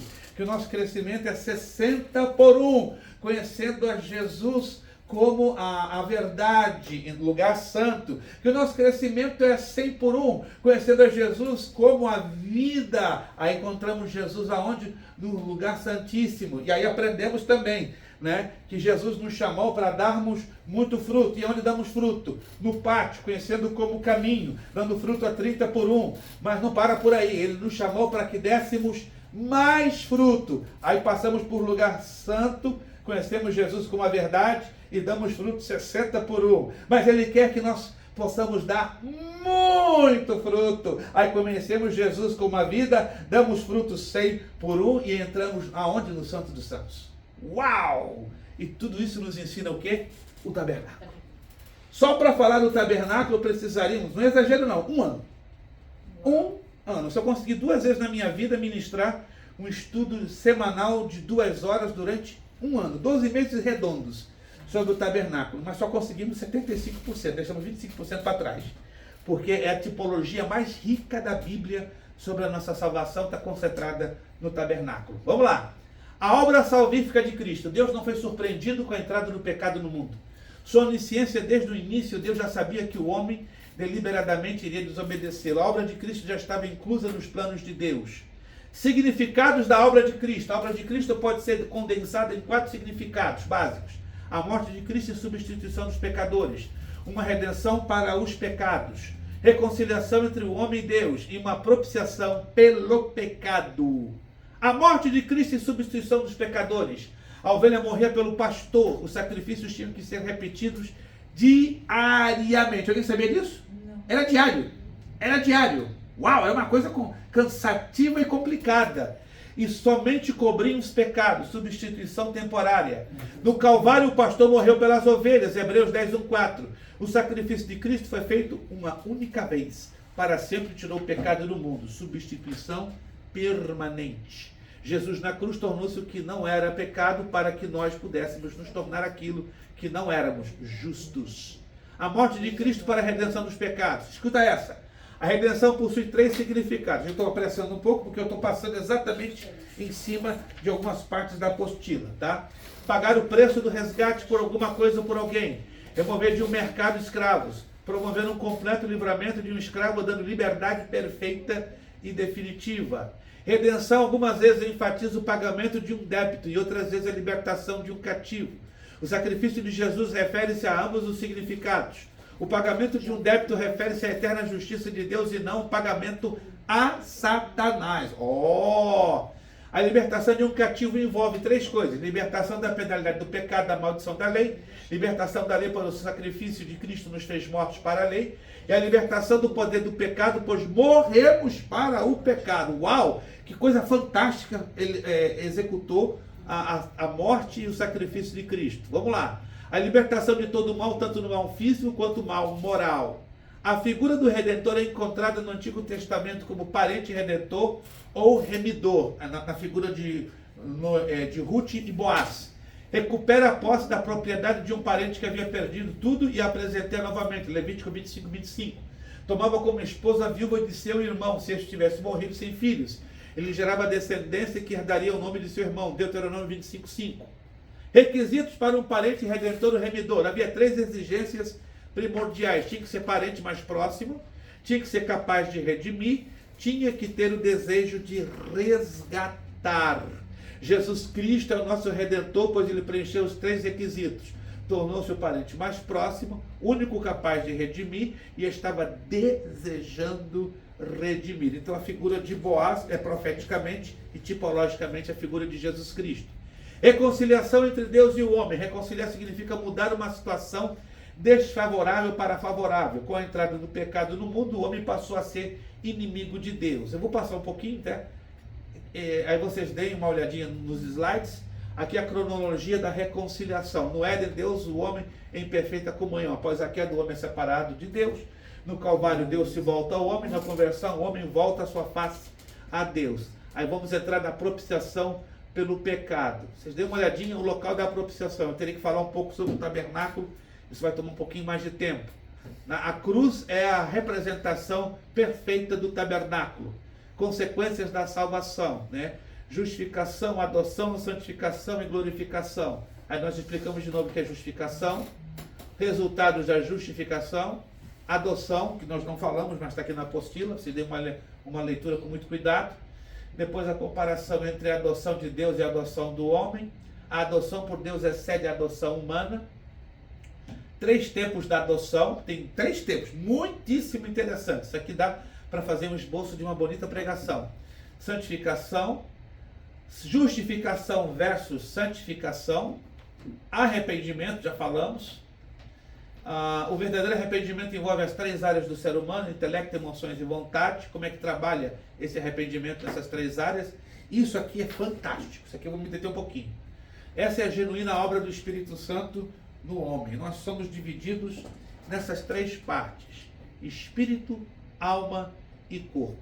A palavra age sobre o espírito humano pelo poder do Espírito Santo, gerando a fé para receber a Cristo. Romanos 10, 17. A fé vem pelo ouvir e o ouvir vem pela palavra de Deus. Então, esta palavra, pela ação do Espírito Santo, vai trabalhar o nosso espírito humano. Aí o espírito humano, pelo arrependimento e pela regeneração, começa a receber a habitação do Espírito Santo. A ação do Espírito Santo no nosso espírito vai trabalhar na nossa alma, não é? A nossa alma é dividida em 4 partes: mente, emoções, vontade e atitudes. Primeiro vai gerar o arrependimento na mente, coração. Segundo, vai nos levar à confissão, vai trabalhar nas nossas emoções e nós vamos manifestá-la através dos lábios e da boca. Depois vai gerar a conversão, vai trabalhar na nossa vontade, vai alterar as nossas decisões e vai trabalhar com o nosso caráter. E por fim vai desencadear a tão esperada transformação, não é? Teremos atitudes coerentes com o fruto do Espírito em ação. Mas da onde eu tiro isso da Bíblia? Romanos 3, 5, 8, Romanos 10, 9 e 10, primeira carta de Paulo aos Tessalonicenses 5, 23, 1 de João 5, 6, 8. E o Deus de paz vos santifica em tudo: espírito, alma e corpo. Por que a necessidade de libertação? A palavra age sobre o espírito humano pelo poder do Espírito Santo, libertando a pessoa aprisionada. Isaías 61:3, João 8:32, 36. O ser humano pode sofrer esses três processos: a opressão e a depressão na alma, mas a possessão é no espírito. Para que a opressão e a depressão ganhem vantagem na nossa alma, existem 4 portas, de acordo com o livro do profeta Ezequiel. Ezequiel 22:30 fala do modelo das 4 portas, que são as brechas abertas. Pode ser pela porta do ocultismo, pode ser a porta da herança, pode ser a porta do pecado, pode ser a porta das feridas. Veja só como Satanás é astuto.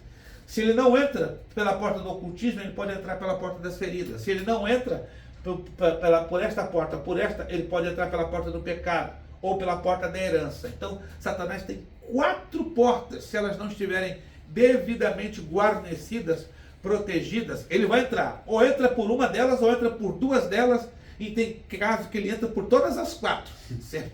Que é terrível. Sim, minha irmã? Pastor, só para me esclarecer aí, quer Sim. dizer que a opressão e a depressão ocorrem na alma. Na alma. A possessão no espírito. É no espírito, exatamente. Isso é um processo. Não acontece assim. A pessoa se torna possessa de um dia para outro. Para ela chegar a esse estágio, as 4 portas, ou uma, ou 2, ou 3 dessas 4 portas têm que ser abertas, completamente, arregaçadas, até para chegar aqui. Para chegar nesse estágio, compreende? É um processo que pode levar semanas, meses, até anos. E pastor, tem denominação que não crê que existe, que alma e espírito são a mesma coisa. Exato, exato. Mas a Bíblia está carregadinha de partes.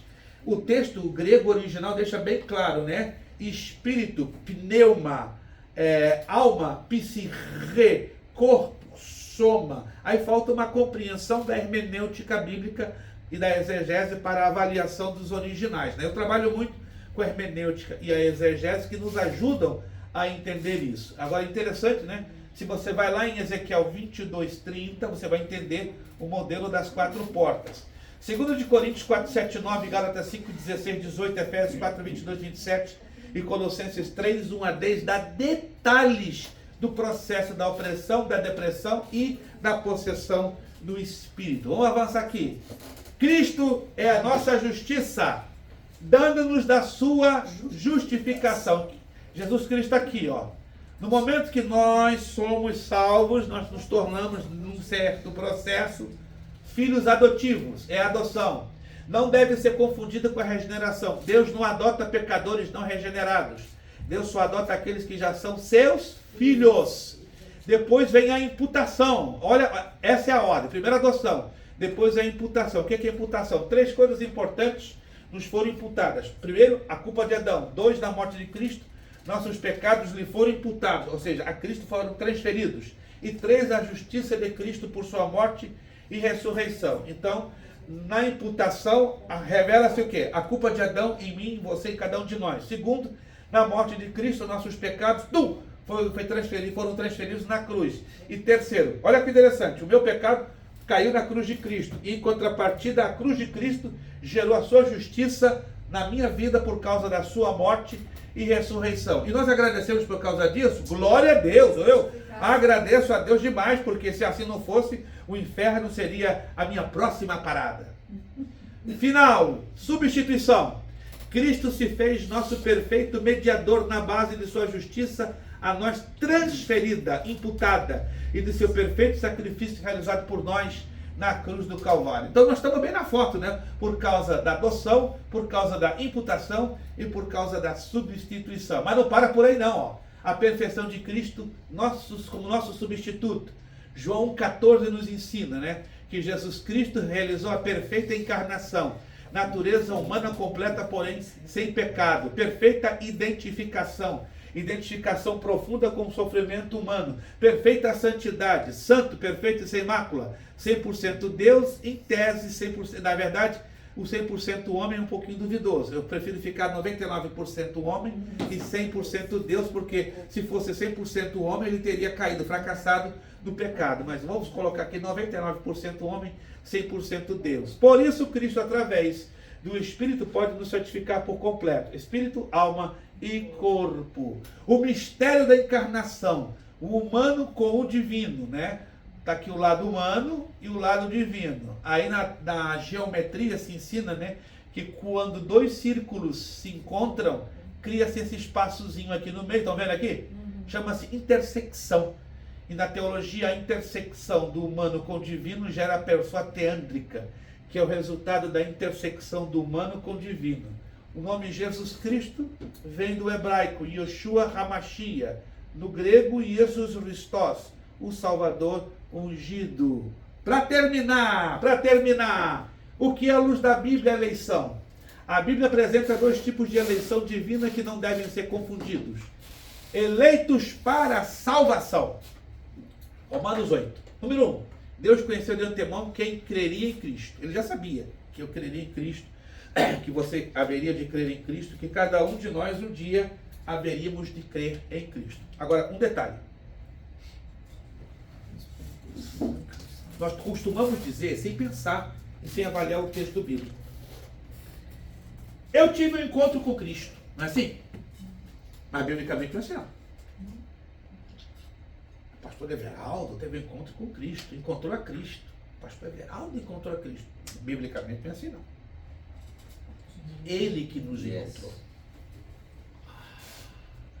Nós, nos nossos pecados, não teremos nenhuma gota de capacidade de encontrarmos-nos com Cristo. Na nossa cegueira espiritual, jamais teríamos inclinação para Cristo. Ele mesmo disse, não fostes vós que nos escolheste, que foram escolhidos. Eu vos escolhi a vós. O pastor Ariel disse, se o senhor até um tempo atrás, com todo carinho e respeito, disse, eu encontrei a Cristo, biblicamente, então, irmão, saiu um pouquinho dos trilhos. Ele um dia lhe encontrou. Glória a Deus. Irmão Alexandre, me desculpe. Se o irmão disse, eu me encontrei com Cristo. Pastor, essa forma de muitas igrejas fazer o apelo no final. Quem quer aceitar Jesus? Isso aí também... Não bate. Não bate. Quem quer confessar a Jesus como Senhor ou e se Salvador. entregar para Jesus. Exato. Confessar e entregar. Porque quando eu confesso, eu me entrego. Agora, o aceitar é uma coisa um pouquinho, com todo respeito, vulgar, barata, como Cristo fosse mercadoria. E Cristo não é mercadoria, não. Cristo é a melhor pessoa, ou melhor coisa que poderíamos ter na nossa vida. Irmã Karine, desculpe, você não se encontrou com Cristo, não. Ele que lhe encontrou. Não sei aonde, não sei há quanto tempo. E eu? Eu estava metido dentro do judaísmo. Ei, eu sou bisneto de rabinos. Não me glorifico, não me vanglorio por nada. Eu ia ser... Se Jesus não me encontrasse, então eu estaria, quem sabe, administrando alguma sinagoga na Espanha, no Brasil, não sei aonde. Porque meu bisavô abriu 44 sinagogas na Europa e no Brasil. Ele me disse, você vai ser o meu sucessor no rabinato, na cidade de Acre, em Israel. E os olhão bem grande, né? Meu bisavô teve 4 bisnetos, mas o que ele olhou para fazer a sucessão do rabinato dele seria eu. Eu com meus botões, às vezes eu acordo e penso, caramba, se Jesus não tivesse me olhado e olhado lá do céu, eu vou tirar esse judeuzinho daí, ó, desse meio e vou trabalhar para ser meu filho. Hoje eu seria um rabino, ou quem sabe já teria morto ou estaria no inferno. Mas ele olhou um dia para mim, teve misericórdia de mim. Amém. E me chamou, e me escolheu. Irmãos, Jesus um dia olhou para você e lhe chamou. Glória. E hoje você pode dar glória a Deus, aleluia? Glória a Deus. Porque nós não teríamos capacidade de dizer, eu me encontrei com Cristo. Não, Ele que se encontrou conosco. Pastor, os judeus, se não aceitarem Jesus, não vão para a eternidade? Ou por causa da promessa? É complicado, né? Não, é complicado. Paulo deixa isso claro como água. Na carta aos Romanos, capítulo 11. Se só tiver um tempinho, leia toda o capítulo 11 da carta aos Romanos. Ali deixa tudo claro como água de poço. Não, como água cristalina. Mas a primeira carta de João, capítulo 5, primeira carta de João, capítulo 5, já deixa bem claro, bem cristalino esta questão. Primeira carta de João, capítulo 5, versículo 20. E sabemos que já o Filho de Deus é vindo e nos deu entendimento para conhecermos o que é verdadeiro. E no que é verdadeiro estamos. Isto é, em Jesus Cristo, em seu Filho Jesus Cristo. Este é o verdadeiro Deus e a vida eterna. Oh! E o versículo 12 do mesmo capítulo 5 diz assim, ó. Quem tem o Filho tem a vida. Quem não tem o Filho de Deus não tem a vida. Respondendo a irmã Adelaide, os judeus têm a promessa, o meu povo tem a promessa, mas se eu não tiver o Filho de Deus, a promessa não tem validade nenhuma. Eu não vou ter a vida. Nenhum ser humano pode ter a vida se não tiver a Jesus Cristo. Já vi algo acontecendo que eu fiquei impressionado. Eu conheci o rabino primaz de Buenos Aires, Moshe Ayahin. Ele faleceu aos 103 anos de idade. Mas antes de ele falecer, 10 meses antes, eu estive com ele. Conversamos durante quase 5 horas. Eu nunca vi um rabino chorar diante de uma explanação que eu fiz do livro do profeta Zacarias. Eu provei a ele, em 5 horas de conversação, que aquele que vai descer no Monte das Oliveiras é Yeshua HaMashiach, Jesus Cristo. Aquele homem chorou igual uma criança. Me abraçou e pediu, suplicando, em hebraico: orem para que eu tenha uma experiência com o Messias.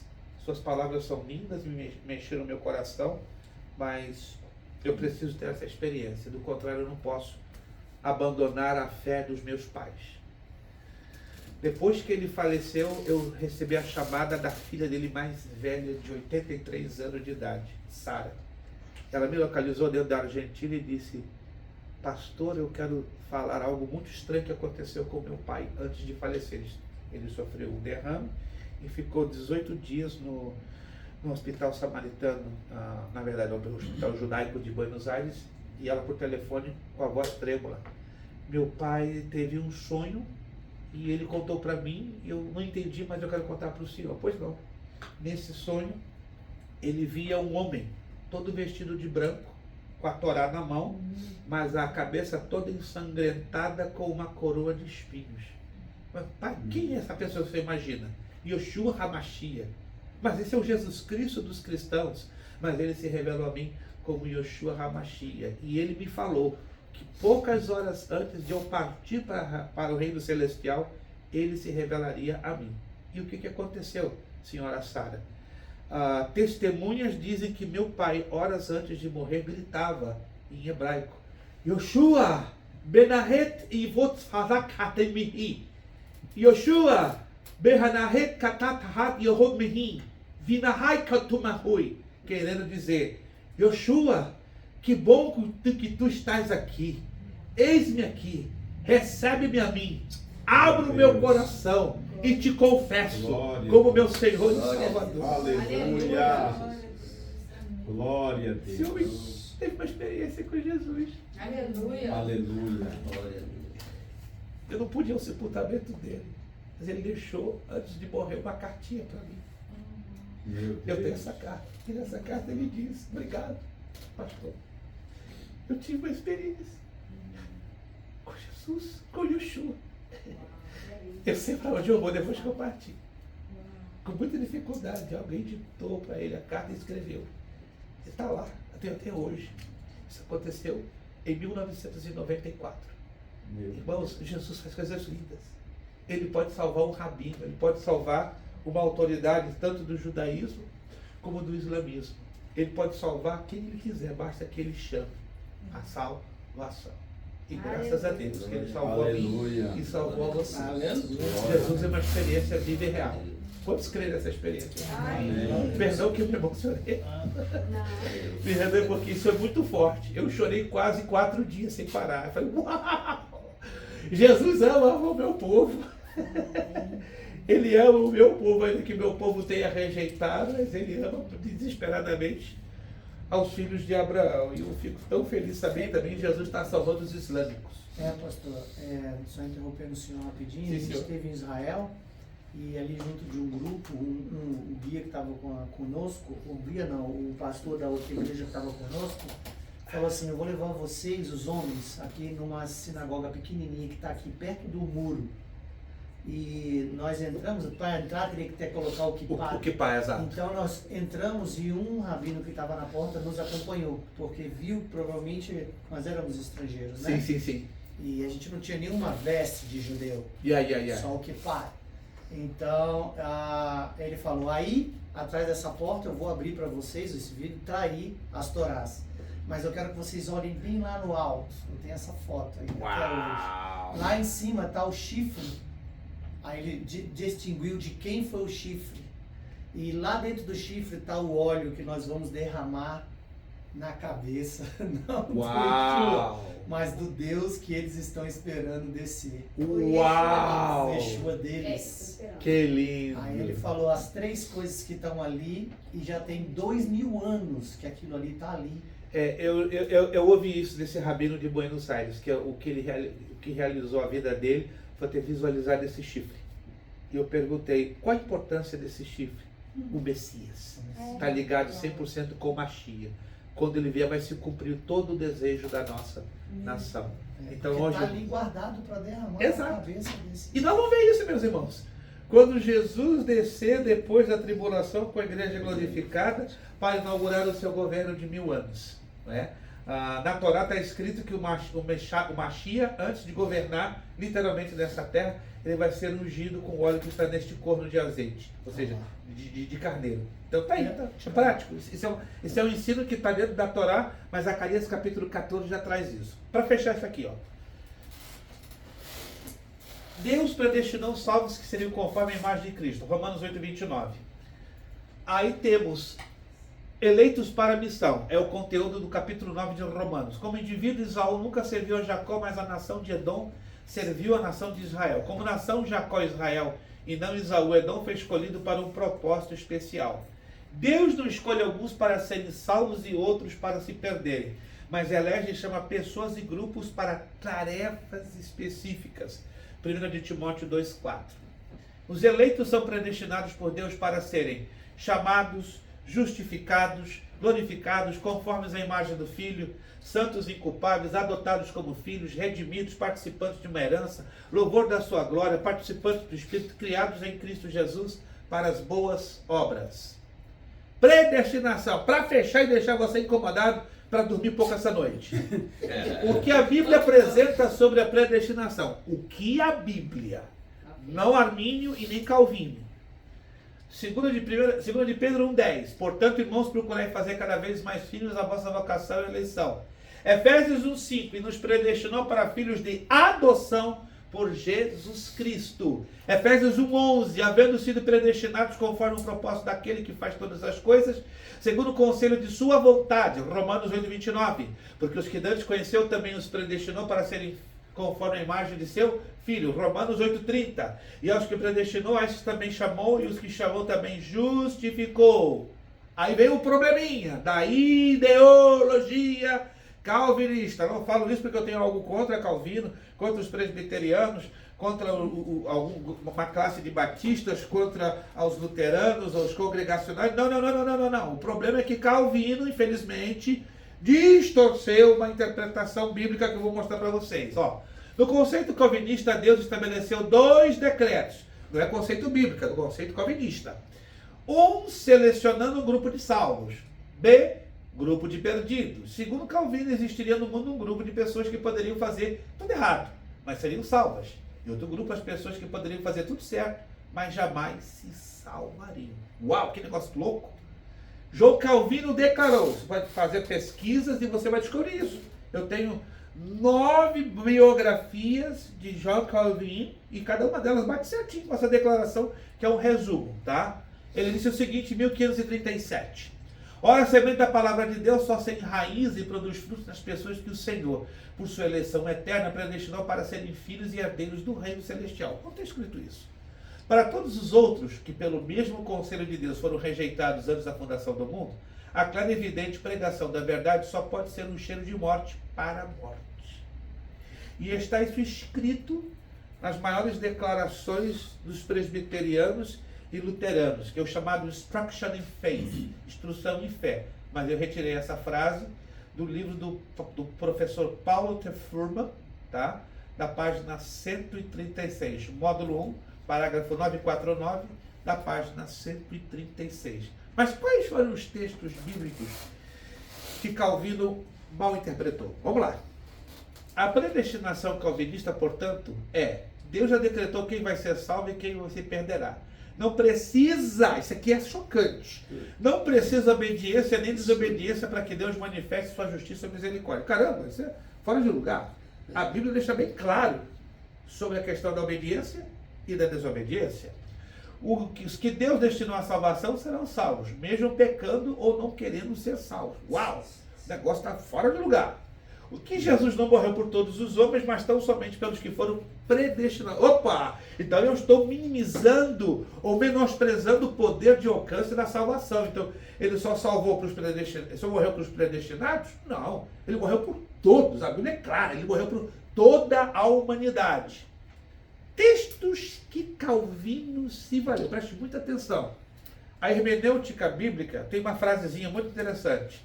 Texto fora de contexto, já o quê? Fala no pretexto. Pretexto. Olha os pretextos de Calvino. Ele usou Provérbios 16:4 fora de contexto. O Senhor fez todas as coisas para os seus próprios filhos e até o ímpio para o dia do mal. Fora de contexto. Porque nenhum texto na Bíblia pode ser explicado de forma isolada na base de um texto. Tem que ter de 2 a 3. Assim ensina a hermenêutica bíblica, baseada até mesmo em Deuteronômio 17:15 e Deuteronômio 19:4. Romanos 9:18. Compadece de quem quer, endurece a quem quer.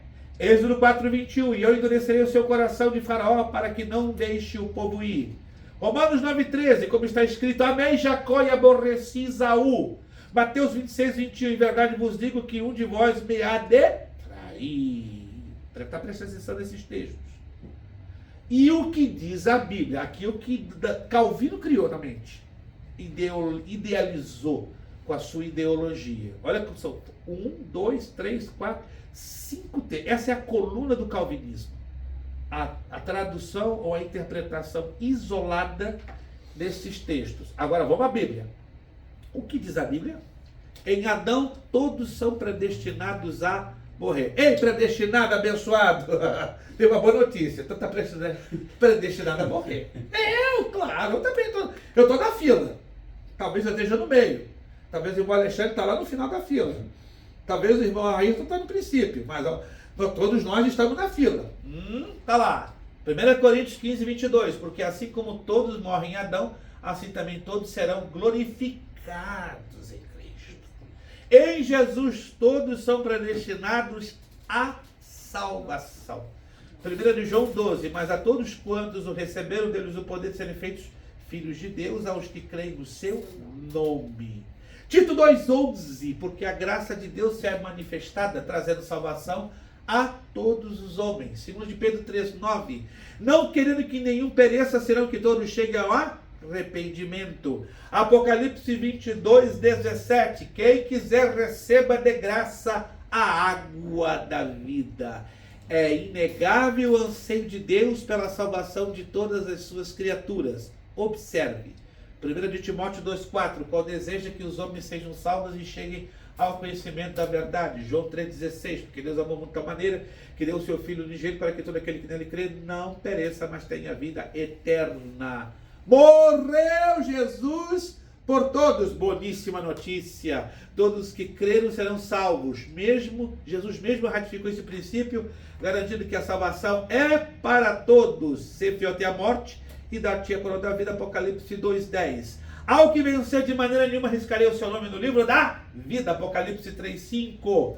Jesus Cristo, o Salvador bendito, pagou o preço da redenção de todos. Cuidado! Meu pregador, quero saudar a igreja com a paz do Senhor. Irmãos, eu passei uma semana muito atribulada. Eu paguei o preço essa semana. Sério? Foi pendurado na cruz do Calvário? De novo? Recebeu a coroa de espinho na cabeça, deu paulada no nariz, foi perfurado com cravos aqui. Mostra para mim um sinal. O pagar o preço na Bíblia é isso.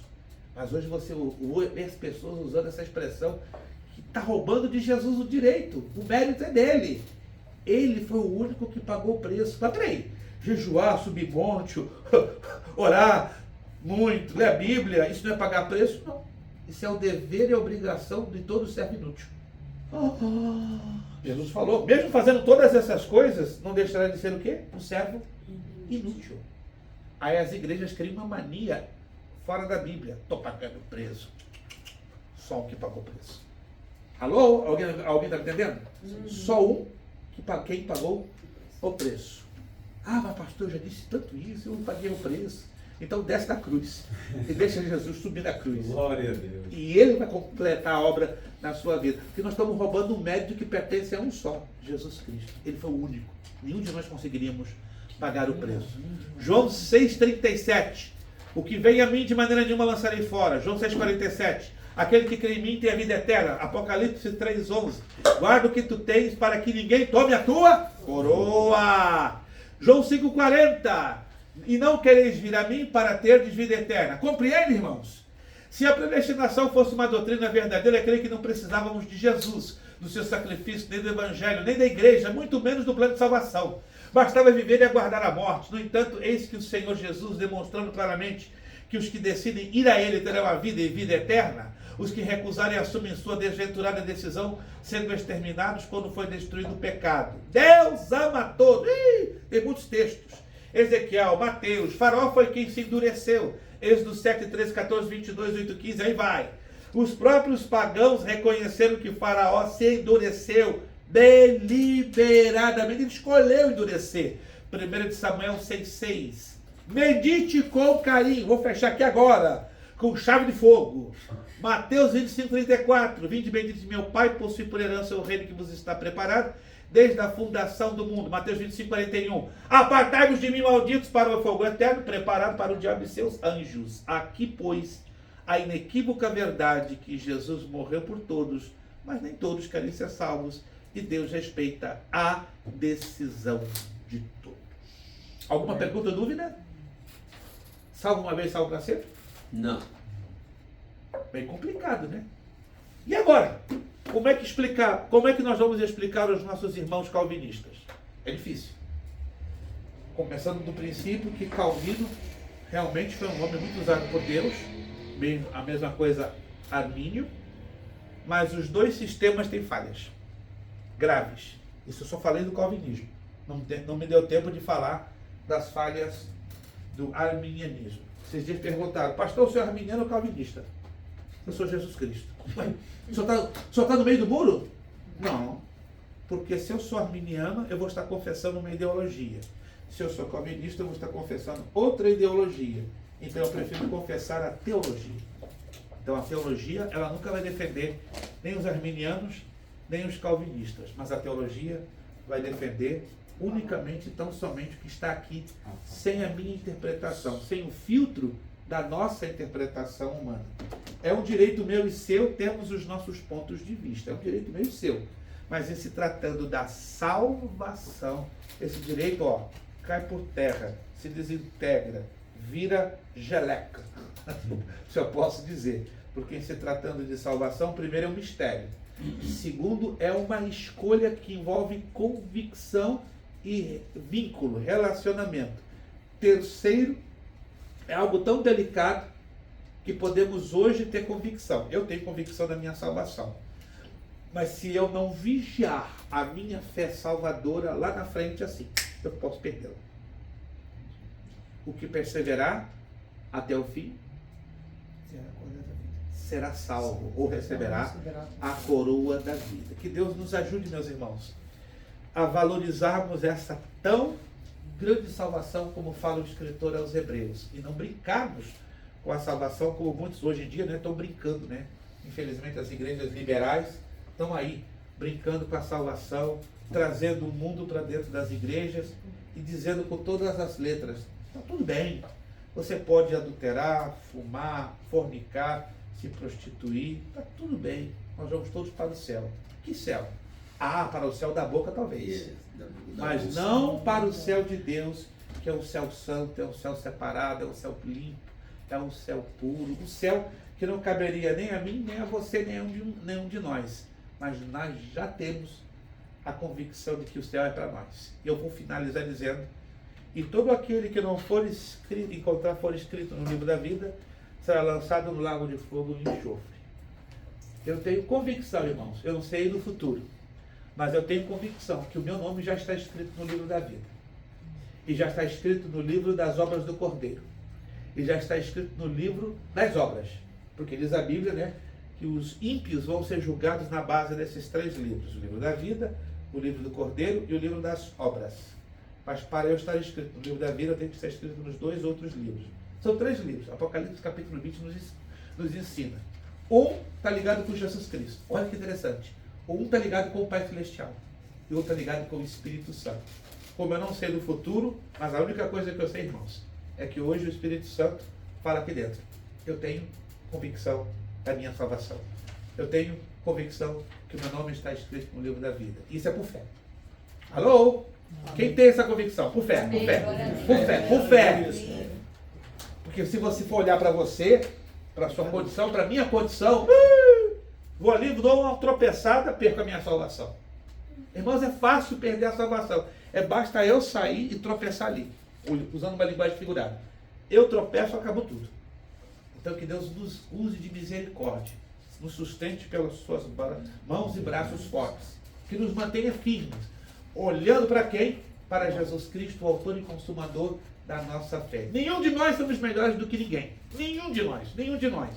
Eu concluo dizendo, os 2 períodos mais difíceis e mais perigosos na vida espiritual de um cristão é quando ele está lá embaixo, no buraco, na depressão, porque ele pode murmurar e até maldizer a Deus. Ou quando ele está lá no topo da montanha, sendo usado por Deus e abençoadíssimo. Aí a tendência é ele ser...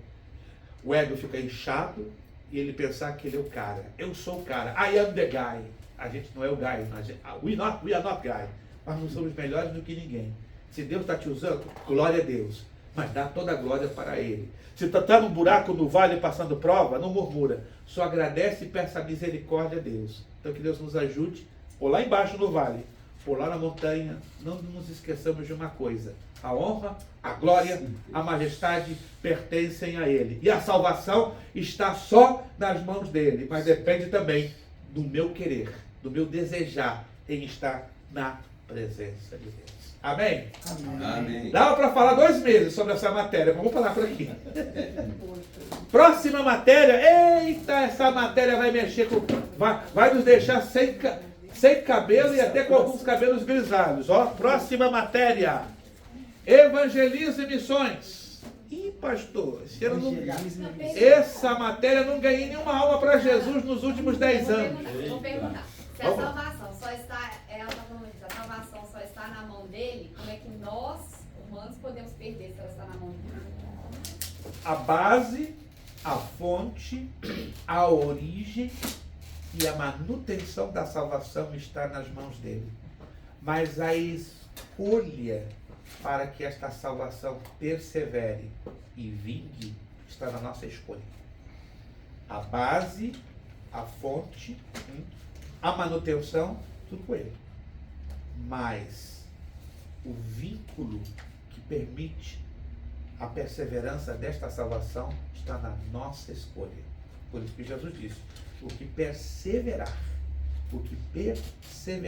até o fim será salvo. Aí vamos pegar um princípio que Paulo ensinou. Eu plantei, a Paulo regou. Mas quem dá o crescimento? Deus. Não adianta. A salvação é muito parecida. Eu posso plantar, eu posso regar, mas é Deus quem dá o crescimento. Eu posso perseverar, eu posso lutar para fazer tudo direitinho, eu posso manter comunhão com Deus, mas a manutenção plena da nossa salvação é com Ele. Porque só Ele que sonda. Exatamente. Aí você tem que ter a fé. Exatamente. Aí vem do dom. De nada adianta eu passar 45 anos da minha vida fazendo tudo certo, agradando o coração de Deus. Mas eu só preciso de 2 segundos para perder tudo. Só isso. 2 segundos. Gente, é um tempo muito grande? Vamos lá. No, that's not that. It's because he turned it off back there. Oh my goodness. No, turn back on. Já vai voltar? Foi no banheiro e todo mundo acende a luz. Que legal! Just touch right there. Ok. No, top. Yeah. Oh, amém. Obrigado. Robert é o nosso engenheiro elétrico. Robert, Deus te abençoe. Te use com essa graça eletricista. I have a question. Ok, para fechar, ó. Chave de fogo e de ouro. Está na mão do Robert Mora. Jesus says, I will not lose the ones that the Father gave me. What Eu não does that perderei mean? aqueles a quem o Pai me tem entregue. Yeah. É a predestinação na visão de Deus. na predestinação, na visão do Pai, ele já sabe quem está na mão dele. E que por sua misericórdia esteja eu, o irmão Alexandre, esteja o irmão Robert, esteja o pastor Ariadnes, que por sua misericórdia estejamos todos lá, ó, na mão dele. Mas ele lá na eternidade já sabe. Ei, com todo respeito, o Ayrton vai sair fora. É a presciência, né? Exato, e a onisciência. O outro vai sair fora. Deus sabe, como sabia, ó, Judas vai sair fora. Eu vou interferir, eu vou atrapalhar, eu vou intervir? Não posso, porque eu vou quebrar o livre-arbítrio. Aí Deus não pode anular uma capacidade dada que ele deu ao homem, que foi dada lá atrás em Adão e Eva, e que o homem desperdiçou, perdendo a sua comunhão e a sua aproximação para com Deus.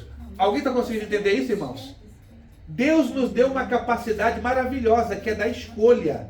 Tudo está na nossa escolha. Irmãos, nós não estamos servindo a Deus porque somos robôs. Ou não estamos servindo a Deus, né? Porque hoje o negócio está abençoado. Né? Queimou minha câmera, esse sensor está bem, né? Está abençoado, está alegre, né? Está apagando, voltando. Amém. Glória a Deus. Hoje está tudo diferente. Alguém, irmãos, tem alguma dúvida? Eu sei que essa matéria dá pano para metro. Dá pano para manga. Mas alguém tem alguma outra dúvida ou pergunta que gostaria de jogar agora para a gente fechar tudo? Ih, pastor, aqui dentro tá, ó, a cabeça está dando mais de 2.320 voltas. Ninguém mais tem uma pergunta? Pastor Everaldo, irmão Alexandre. Irmão Alexandre deve ter um pacotinho de umas 15. Irmã Karine, irmão Ayrton, irmã Adelaide, irmão Renato. Obrigado. Obrigado. Tinha que ser vocês hoje aqui. Vocês hoje aqui deram um ar diferente. Hoje a nossa aula ficou bem diferente. Tivemos turbulência para cá. Não que vocês trouxeram turbulência. Vocês trouxeram um ambiente muito lindo que coincidiu com algumas turbulências. Obrigado, Robert. Nos ajudou hoje maravilhosamente. Pastor Ariadnes também, né? Com as perguntas, as abordagens. Pastor Ariadnes é o nosso filósofo e teólogo aqui. Meu Deus, esse homem tem muito para compartilhar e nos enriquecer. Cada um dos alunos tem uma capacidade aqui muito linda, né, para ajudar com que a nossa escola teológica seja uma escola realmente abençoada, né? Porque aqui estamos não como donos da verdade, mas humildemente para colocarmos, né, o que a palavra de Deus nos ajuda a tocarmos e a experimentarmos, porque é assim que devemos crescer, né, sempre. Se não temos perguntas mais, não temos dúvidas, então, por favor, próxima aula, estejamos em oração. A próxima aula, nós, como os irmãos já sabem, nós não teremos condições de estarmos aqui, porque estaremos em Boston resolvendo uma questão familiar.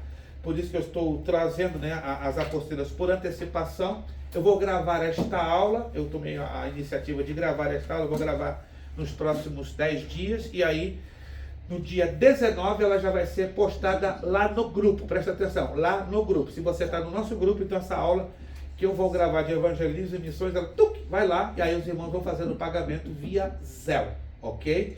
E por isso que eu já estou deixando o material com antecipação nas mãos de vocês. Vamos colocar de pé, orar ao Senhor nosso Deus. O celular tá aguentando até agora. Qual o tempo de firme e forte, ó. Já temos 1h47, tá? Rapaz, parabéns, irmão Alexandre, irmão Renato, foram os técnicos de áudio e som, né? Vocês deram um suporte técnico hoje aqui violento, né? Eu acho que a escola vai ter que pagar vocês por essa ação de socorro. Vocês foram hoje os socorridos. Tá ganhando ponto. Vocês pode acreditar, ó, tá ganhando ponto. Se nosso irmão você entendeu um pontinho hoje. Hoje não teve. O Alexandre, pergunta, né, pastor? quem não chora não mama. Ele deu 40. Pronto. O homem chorou lá. Pronto. Quarentinha. Ô, irmão, aqui, ó, 40 pontinhos. Isso. Pastor, eu estou gastando postilha, eu vou ganhar. Ai. Pastor Ed, pela sua participação também 40. Ó. Hoje ele tá bom. Se o nosso... Hoje o pastor Evaldo também estava bem, tá? Dá 40. O negócio tá ficando bom. Eu trouxe. Se eu ganhei o calor. Você me deve Vai lá, irmã Karine. Eu dou 40 para todos. Pronto. E quem veio ganhou. Glória a Deus. vai chorar. Todo mundo caiu 40. Eita! Quando virem as notas nessa matéria, você vai dizer: aquele dia 28 de setembro foi diferente. Pastor Luiz, até os nossos convidados, se eles quiserem continuar. Fique à vontade. Irmão Adelaide, irmão Renato, caso vocês sintam, né, que a nossa escola pode humildemente contribuir algo bem pequenininho, né, que é um grãozinho de areia, estamos aqui abertos. Vai ser um privilégio, uma alegria ter vocês como nossos alunos. Do contrário, sempre são bem-vindos para nos visitar quando assim desejarem. Como alunos, com certeza vocês vão enriquecer enormissimamente a nossa escola. Muito obrigado de coração, irmã Adelaide, irmão Renato, vocês são uma simpatia personificada. Deus abençoe poderosamente e ricamente a cada um de vocês.